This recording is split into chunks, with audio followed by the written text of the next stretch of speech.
a type of energy weapon. But it can also be used for communication and The Disclosure Project. For 100 plus years, advanced technology has been seized, isolated, and hidden away. This has suppressed the advancement of technology and human progress. The Disclosure Project archives include government documents, witness accounts from military, corporate, and government sources, 121 UFO crash retrievals. Yep, that's all in our archive. Well, everyone talks about Area 51. That's an old one. It's still operational. More state-of-the-art one is actually in the Dugway Proving Grounds, which is in Utah. And so that facility, there's something called the Avery Sector. There's an extraterrestrial vehicle that was being studied there in 2009 when that object had been downed. They're downed by these electromagnetic pulse weapons because the ET craft are completely electromagnetic.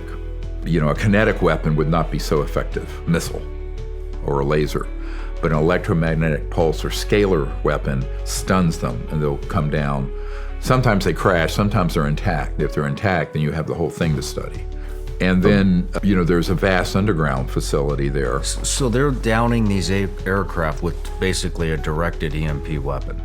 Yes, but a more sophisticated, because you're going to add to normal EMP that goes out longitudinally without the waveform. Okay. So that's why, light propagates at 186,000 miles every second.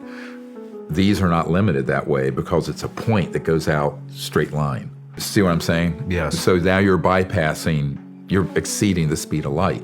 It's essentially teleportation. That's different.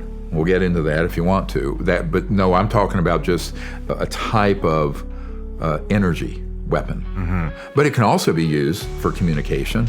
And I think in the old days, in the early 20th century, mid 20th century, there were people who stumbled across, and Tesla wrote about scalar waves. So hold on. Can be used for other. This isn't a point A to point B line. It's not a linear weapon.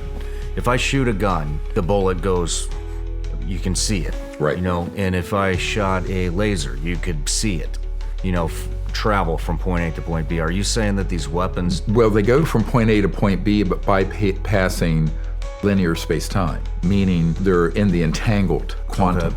So quantum entanglement basically is where every point in space and time is connected through what's called quantum entanglement. So when you have a quantum scalar weapon, then you're able to target an object at multiples of the speed of light. And those weapons they're very dangerous because the more these weapons get perfected and you get into multiple generations of them, the more humans are a risk to other planets.